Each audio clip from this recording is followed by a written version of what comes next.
Dans cette vidéo, on va parler de cet épisode explosif, les gars. Lamine s'en est pris plein la figure. Il était enfin temps pour lui de, commencer à subir son karma, quoi. Et du coup, quel avenir pour le couple Lamine-Maï, puisqu'elle prétend que le pire pour elle, c'est vraiment la tromperie. Est-ce que Maï va rester avec Lamine, quoi? Est-ce que ça sent le divorce, les gars? Et puis on a aussi Medoun qui a enfin libéré Lisa et il a profané des menaces. Est-ce qu'on doit s'inquiéter pour Lamine, les gars? Franchement, moi je m'inquiète pour lui, hein. J'ai peur pour sa vie. On va aussi analyser la conversation entre Majib et Malika. On va voir comment Malika, la professionnelle, hein, la psychiatre professionnelle, est en train de bien faire les choses, bien s'y prendre pour sauvegarder sa place dans le cœur de Majib. Mais avant tout, n'hésite surtout pas à t'abonner sur cette chaîne si tu aimes les séries et les films afro. Ici, je fais des analyses et des revues de séries africaines, donc abonne-toi pour qu'on puisse en parler ensemble. Ok, don't be shy, abonne-toi, ne sois pas timide. L'épisode commence donc avec les deux drôlogues de l'histoire. Là, franchement, on passe de la tristesse au rire, hein, des larmes au rire avec ces deux comédiens-là. On dirait que plusieurs jours se sont déjà écoulés là depuis la scène entre Ami et Majib. Nous, on s'en est pas encore remis, mais on dirait que eux, ça commence à aller, quoi. En tout cas, visiblement, Ami est toujours on Majib's mind, hein. Il pense toujours à elle. Et bizarrement, il garde une image plutôt positive d'elle, hein. Lorsqu'on observe comment Ami a été représentée pendant cette scène, en mode presque Mami Wata, là, une beauté out of this world. Ça me rappelle d'ailleurs la série Mami Wata qui va sortir sur Canal+. Je vais vous en parler un peu plus tard, les gars, ok? En tout cas, ça promet. Cette vision que Majib a eue de Ami, accompagnée de la belle description de l'homme à tout faire de Aïda. Elle est si belle. Elle a cette beauté de ces êtres chers qui se sont tus.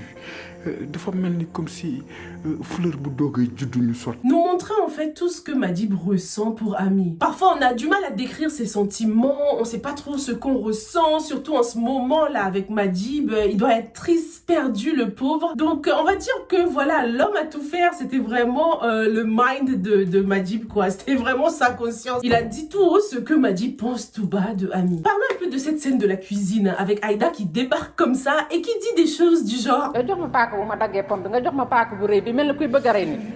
elle ne devrait même pas prononcer des phrases comme ça, hein. Surtout qu'elle a déjà tué quelqu'un.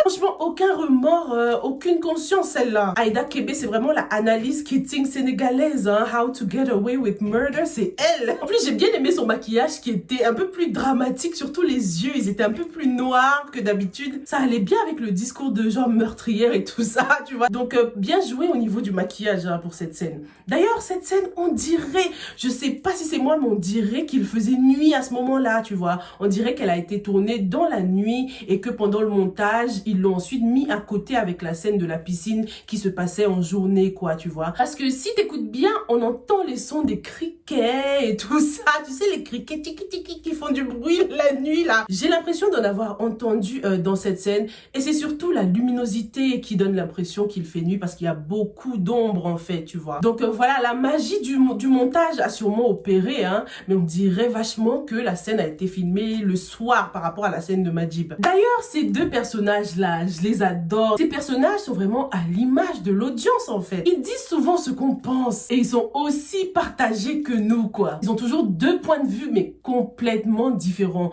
Que ce soit en ce qui concerne Aïda, il y a un personnage qui pense qu'elle est vraiment une meurtrière, la pire des femmes, et l'autre qui la voit plutôt comme une maman protectrice. Et c'est pareil en ce qui concerne Ami et Malika. Comme l'audience, il y a la team Ami et il y a la team Malika, hein, entre ces deux-là. Je trouve qu'ils sont très importants quand même dans cette deuxième saison et c'est cool de les avoir rajoutés. Rajouter ce côté humour qui est complètement à l'opposé de la tragédie qu'on a dans cette série, quoi. Ces personnages sont là pour nous divertir, mais ils sont aussi par moments la bouche du téléspectateur qui n'a que ses yeux pour regarder, quoi. C'est eux qui parlent à notre place. Et nous, on n'a que les yeux, quoi. Enfin, on a aussi les doigts pour taper les commentaires.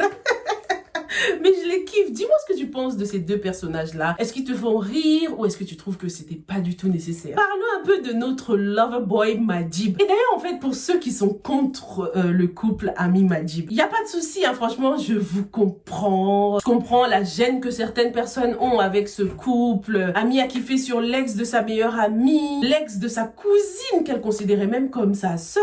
Je n'ai jamais vu une fille aussi dévergondée comme elle. Mais quand on y pense, on se rend compte que ce scénario ressemble vachement vachement à ce qui se passe entre Bachir et Anita. Dans leur culture, comme on l'a compris depuis la fin de la première saison, et puis encore récemment avec l'arrivée d'Anita, quand ta sœur décède, tu peux épouser son mari. Donc, si c'est culturellement accepté d'épouser l'ex-mari de ta sœur après sa mort, pourquoi ce serait impossible qu'Ami termine avec Madjib, l'ex de sa cousine, sa sœur, quoi. Vous voyez un peu comment les deux histoires se ressemblent. On est vraiment dans le thème, hein, what goes around comes back around. Pour certaines personnes, ça va sembler inapproprié, mais pour d'autres, ce sera tout à fait normal que Madjib termine avec Ami, hein. Ce sera le destin, quoi. Ça me fait penser à la conversation que Ndeye Marie a eue avec Aïcha, la mauvaise conseillère. J'ai hâte qu'on en sache un peu plus sur elle. Elle a l'air de juger trop vite les gens, tu vois. On va développer la scène entre elle et Ndeye Marie juste après. On va essayer de comprendre pourquoi Ndeye Marie a choisi d'aller lui raconter ce qui s'est passé avec Ami, alors qu'elle sait très bien qu'Aïcha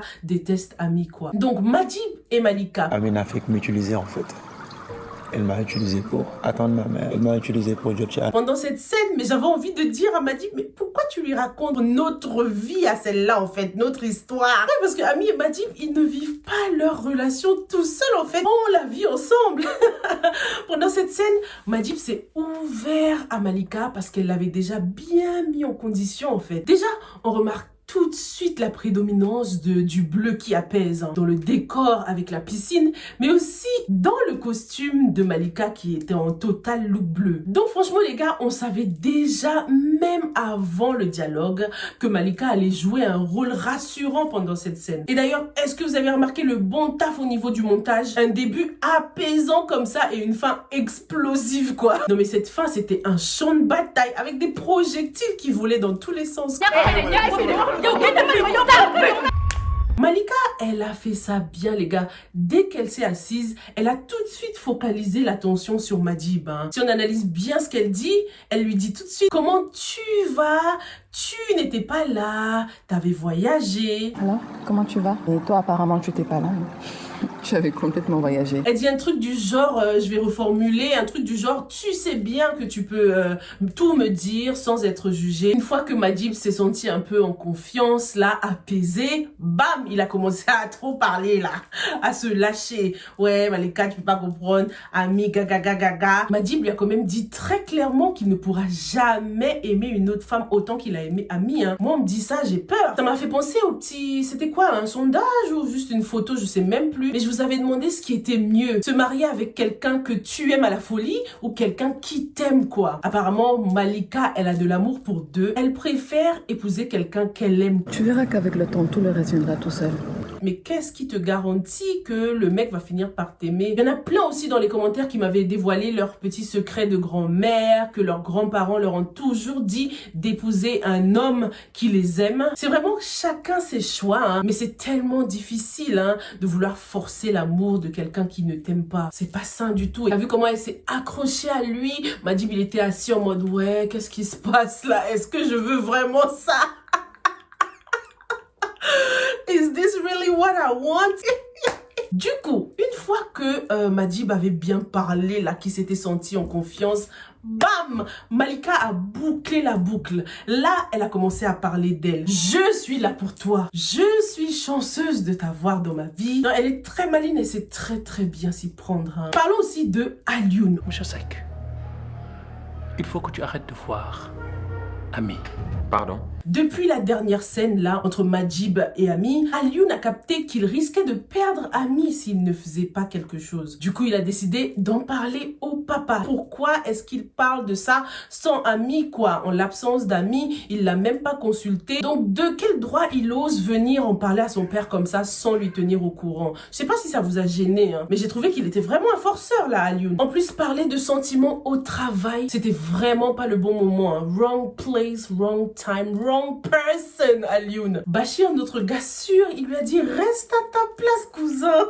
Est-ce que vous avez remarqué le grand manque de respect de Alioune quand même, hein? Toi, mon wax viré, parce que je démissionne. Ah, j'ai tout de suite eu le somme de lui. Je me suis dit: attends, mais d'où tu parles comme ça? Bachir, notre Bachir, mais toi, tu respectes personne, toi, Alioune, hein. Le pompon, c'était quand il lui a dit: je ne suis pas là pour demander votre autorisation. Je suis pas venu ici pour vous demander l'autorisation, mais dama ñëw pour yëgal la sama diggante ak Ami Léa. Mais je me suis dit: mais Alioune, toi, tu vas épouser Ami dans tes rêves, toi. On est en Afrique ici, enfin dans la série. Tu dois faire les choses bien. T'as besoin de l'autorisation du père pour que votre mariage soit béni. Mais Alioune, comment est-ce que t'as grandi? Non, franchement, c'est limite. Il a cru que le papa était son égal, quoi. Il a haussé le ton, il s'est levé. Bah vas-y, puisque c'est comme ça, je démissionne. Et Bachir, de son côté, la force tranquille, il est resté assis tranquille. Genre, tant que j'ai dit non, ce sera non, Alioune, te fatigue pas. En tout cas, maintenant qu'il a démissionné Alioune, l'une de nos hypothèses là, elle ne s'avère pas, hein. Donc on avait dit que Alioune voulait absolument épouser Ami pour gravir les échelons. On se rend compte que c'est pas vraiment le cas, hein. Son travail n'a rien à voir dans sa relation avec Ami. Et maintenant qu'il a démissionné aussi, il aura plus de temps. J'espère qu'il va pas devenir un petit ami collant du genre à surveiller Ami H24. Ça va pas le faire. On le connaît un peu maintenant, Alioune. On sait que parfois il peut manquer d'assurance. Donc peut-être que par manque de confiance en soi, il va commencer à en abuser avec Ami, quoi, tu vois. En tout cas, Alioune, il est fort mentalement, hein. Il a résisté aux avances de son ex-femme. Bon, même si le mal, il avait déjà été fait. En tout cas, c'était quand même dur pour lui, hein. Et ça donnait l'impression que si son ex continuait comme ça à le séduire tout le temps, il finirait peut-être par succomber. Déjà, on remarque que leurs rapports ont évolué, hein. Avant, lorsque Alioune venait chez son ex, c'était strictement pour son enfant, et puis voilà. Mais maintenant, on a vu que même lorsque l'enfant n'était pas là, même lorsque son ex est allé le coucher, Alioune était là, confortablement installé devant la télé, quoi. Ça veut dire qu'il a passé beaucoup de temps là-bas. Ça veut dire qu'ils ont quand même bien parlé, bien discuté avec son ex. Et voilà, je trouve que l'évolution de leur relation a été bien représentée, quoi, dans cette scène. Medoun a enfin répudié Lisa. Oh non, j'ai cru que ce jour n'allait jamais arriver. Mais le culot de la sœur de Lisa quand même, hein. Mais aucun respect pour sa sœur, elle ne la craint pas du tout. Je me disais qu'elle était peut-être mineure, mais en fait non, elle a juste une tête de bébé et son body language était très mature. Je pensais que Lisa allait s'emporter beaucoup plus que ça avec sa sœur, que ça allait même être physique, une petite gifle ou un truc comme ça. Mais non, elle a réservé la gifle pour Medoun. En fait, c'est la preuve que Lisa n'est pas amoureuse du tout de Medoun, hein, parce qu'on sait comment ça se passe avec les femmes parfois. Elle pourrait se chamailler, se gifler pour une histoire comme ça, mais Lisa était juste en colère, il n'y avait pas du tout de jalousie là-dedans, quoi. Elle n'est pas du tout amoureuse de Medoun. J'étais tellement fière de la maman de Lisa. Elle lui a donné un bon coup sur sa grosse tête à Medoun là. Mais du coup, j'ai peur, hein, les gars, parce que Medoun a profané des menaces. Tu n'es plus ma femme. Comme ça, Est-ce qu'on doit avoir peur pour Lisa et sa famille ou doit-on avoir peur pour Lamine? Est-ce que Lamine est en danger? Est-ce que Medoun va vouloir se venger? Parce qu'il l'a dit depuis le début, Lisa, jamais de la vie je vais te faire Allah. Oublie ça. Donc ce divorce-là aura des conséquences, c'est sûr, hein. Medoun a dit qu'il se retenait parce qu'il était marié avec elle, mais maintenant qu'il n'est plus marié, il peut faire ce qu'il veut. Donc je sais pas vraiment s'il va s'en prendre à Lisa ou à Lamine en fait, hein. L'éliminer, le tuer carrément, j'ai peur pour la vie de Lamine. Parce que ce personnage, maintenant que lui et Lisa ont décidé donc de ne plus se voir, et maintenant que Maï va sûrement mettre fin à leur mariage, Lamine va devenir un électron libre en fait, hein. Un personnage qui n'a pas de but, pas d'objectif en fait jusqu'à la fin de la série. Lamine jusqu'ici, on constate qu'il est dans de sales pétrins en fait, hein. Il accumule pétrin sur pétrin, problème sur problème. Donc est-ce que ce personnage va devoir nous quitter à cause de ses problèmes? Est-ce que Medoun va s'en prendre à lui et du coup finir en prison? On remarque aussi que Kader est de plus en plus présent dans la vie de Maï. Il était chez Maï, preuve que leurs rapports ont évolué. Et c'est aussi la preuve que Maï lui fait de plus en plus confiance, hein. Elle lui fait suffisamment confiance pour lui laisser entrer dans sa sphère privée, quoi. J'ai hâte qu'on en sache un peu plus sur Kader, hein, qu'on rentre dans sa bulle privée. Parce que depuis le début de la première saison, on connaît seulement le Kader professionnel et le Kader amoureux de Maï, quoi. Mais on connaît pas vraiment encore sa vraie personnalité, tu vois. La présence de Kader chez la maman de Maï comme ça, était comme s'il venait prendre la place de Lamine en fait, tu vois. Et pendant cette scène, je me suis dit en fait, Lamine, depuis qu'il a épousé Maï, il ne rend même plus trop visite à la maman de Maï, quoi. On le voit plus. C'était au début, hein, lorsqu'il la courtisait, lorsqu'ils sortaient ensemble, il venait très souvent chez elle. Mais ça y est, dès qu'elle est rentrée chez lui, c'est comme si la mère de Maï ne comptait plus pour lui, quoi. Ni pour lui, ni pour sa famille à Lamine. C'est plutôt égoïste, hein. Dites-moi ce que vous en pensez dans les commentaires. Et du coup, de l'autre côté, à l'opposé, on a Kader qui est venu chez la maman. Ce qui le fait tout de suite passer pour quelqu'un de bien, quoi. Qui accorde du temps à Maï, qui vient même voir la maman. Quelqu'un de très respectueux, qui ne contredit pas pas la mère et qui lui donne tout le respect qu'elle mérite. Lamine s'est donc fait attraper chez ses potes. D'ailleurs, comment ils ont eu son adresse même? En tout cas, j'ai kiffé son pote. Tous les mots qui sortaient de sa bouche made so much sense. Il a donné de vrais conseils à Lamine. Hein. Des conseils que Lamine a appliqués dans l'heure qui suit, malgré le fait qu'il soit sous l'influence du sort, quoi. Et ce pote-là, il a surtout dit un truc important. Hein. Il a dit que la charia interdisait l'union entre Lisa et Lamine. Expliquez-moi ça dans les commentaires, s'il vous plaît. Parce que moi, je me disais que franchement, ce serait mieux pour Lamine de finir avec Lisa. Mais maintenant qu'il nous apprend que c'est une relation plutôt interdite, on se demande mais quel avenir pour Lamine? Lui qui est déjà dans de si grands pétrins, est-ce que ce personnage va survivre? Je me pose des questions les gars. Et du coup, perdre leur fils, ce sera le triste et tragique karma des parents de Lamine qui ont toujours fait passer leur fils avant les enfants des autres quoi. À moins que Lamine ne finisse avec Adja, la femme de l'ombre. Mais bon, Adja, elle a un enfant maintenant. Et en plus, c'est pas une bonne personne. Donc, je sais pas, hein. Le seul point positif entre ces deux-là, c'est qu'ils avaient un totem compatible, quoi. Donne-moi ton avis dans les commentaires. Parlons maintenant de Aïcha. Comme on s'y attendait, c'est vraiment elle qui va faire en sorte que Ndeye Marie va se rapprocher, va revenir dans la vie de la famille Hanan et Boris. D'ailleurs, vous avez vu comment, par rapport à cette scène, on est passé de la scène entre Lamine et Babs qui lui donnaient les meilleurs conseils du monde et on a tout de suite switché avec cette scène entre Ndeye Marie et Aïcha, la mauvaise conseillère.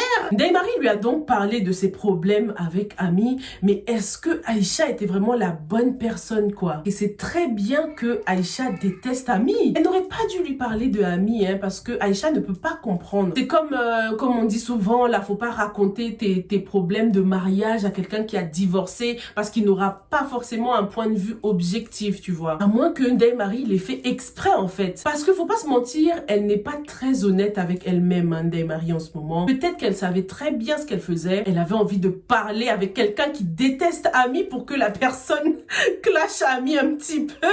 Parce que si elle en avait parlé avec Virginie ou Maï, c'est sûr que ces deux-là auraient défendu Ami un peu plus que Aïcha quand même. Tu vois, c'est un peu sournois. Et vu comment Ndeye Marie, elle est blessée en ce moment, elle n'arrête pas de lancer des pics à Ami à chaque fois, je me dis, est-ce qu'elle n'a pas fait exprès de tout raconter à Aïcha pour avoir exactement cette réaction-là qu'elle a eue de Aïcha? C'est vrai qu'elles étaient amies depuis Paris, mais Ndeye Marie aurait pu choisir de ne rien dire puisqu'elle connaît l'opinion de Aïcha concernant Ami, quoi. En tout cas, lorsque Ndeye Marie commencera à sortir avec Boris, elle a intérêt à faire attention, hein, parce que Aïcha va lui faire sa fête si elle fait du mal à Boris.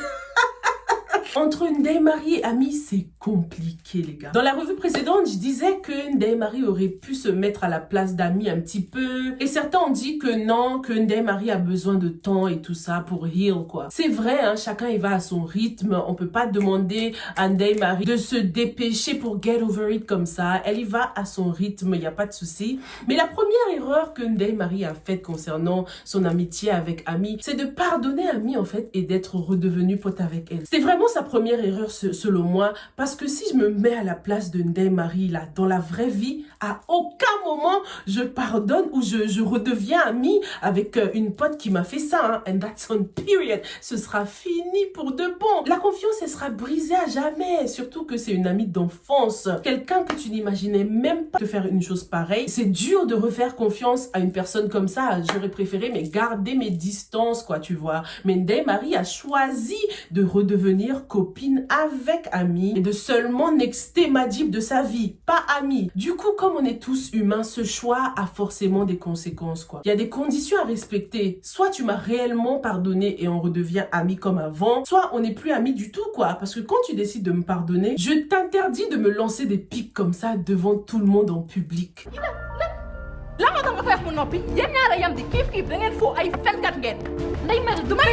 Ndeye Marie, elle a besoin de heal, hein, c'est pas possible. Il faut qu'elle fasse une pause avec Ami, je sais pas.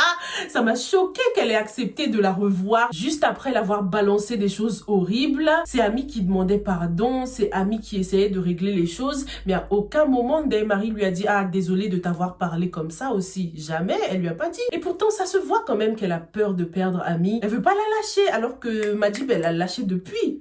En tout cas, lorsqu'il s'agit de défendre leurs copines, elles s'entendent toujours, hein, Ndeye-Marie et Ami. C'est vraiment des double trouble, ces deux-là. J'aime bien ce côté-là d'elle quand même, hein, savoir toujours mettre ses problèmes de côté pour défendre ses amis. Show up à chaque fois, que ce soit avec Virginie, Maï, elles sont là, quoi. Mais un peu de tenue quand même, les filles. Vous étiez chez quelqu'un, là. C'était pas dans la rue, tu vois. On a vraiment retrouvé la Ami de la première saison, hein.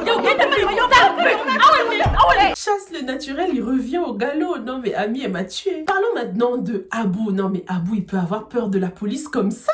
Non mais si on savait qu'il avait autant peur. Dès qu'il commençait à frapper Virginie, là, on aurait appelé la police depuis longtemps. Moi, je pensais qu'il avait des contacts dans la police. Mais lorsqu'on voit comment il fuit comme bip bip là, on a l'impression que les flics, c'est son pire cauchemar. Du coup, Virginie, elle avait peur pour rien en fait, hein, d'aller voir la police lorsqu'il l'a frappé. Elle aurait dû au moins essayer. Peut-être que la police aurait donné un restraining order ou un truc comme ça pour éloigner Abou d'elle. Mais en tout cas, je m'attendais pas à ce que cette affaire le déstabilise autant. Non, franchement, je m'attendais pas du tout. Et d'ailleurs, par rapport à Bati là, quelqu'un m'a dit, t'imagines si Bati était le mari de Sally? Alors là, j'ai vraiment l'impression que Abou doit de l'argent à ce Bati là, ou bien Bati va s'en prendre à lui, tu vois. On verra bien par la suite. En tout cas, Abou est touché et ça fait plaisir de le voir paniquer un peu. Lui qui croit qu'il est on top of the world là, cette affaire lui donne même un côté un peu plus humain, quoi. Quelqu'un qui peut exprimer d'autres sentiments que seulement l'autorité et la colère, quoi. Abou, il est grave stressé en ce moment et j'espère qu'il ne va pas s'en prendre à Vivi, hein. Passer ses nerfs sur elle, tu sais. D'ailleurs, j'aimerais beaucoup voir un peu d'évolution au niveau de sa grossesse. J'espère que quand elle va lui dire, Abou va pas croire qu'elle s'est fait enceinter ailleurs ou quoi. Parce que lui, là, il est trop jaloux. Hein. Virginie, elle a même de la chance que les choses tournent mal en ce moment pour Abou. Parce qu'avec l'histoire de Lucas, là, il se serait grave méfié. Hein. Il aurait tellement surveillé ses faits, ses gestes, ses entrées et ses sorties comme il a l'habitude de faire. Quoi. En tout cas, dites-moi ce que vous avez pensé de cet épisode explosif. Doit-on s'inquiéter pour Lamine? Est-ce que Maï va réellement demander le divorce? Parce que c'est facile à dire. Hein. Non, non, moi, on me trompe, je le quitte, mais on verra bien ce qu'elle va faire. On sait que Maï, en tout cas, c'est une femme d'honneur. Donc, elle risque vraiment de divorcer, hein, de mettre fin à ce mariage pour éviter déjà de finir comme sa mère. Avec ce personnage, on remarque qu'elle n'a vraiment pas envie de vivre la vie que sa mère a vécue. Hein. Donc, c'est possible que ce soit la fin pour ces beaux personnages. Ça fait mal, hein, surtout lorsqu'on pense que Lamine était vraiment le premier amour de Maï, quoi. Dites-moi tout dans les commentaires et on se retrouve très bientôt pour la suite de Karma, ok? Stay safe and stay blessed. Bye!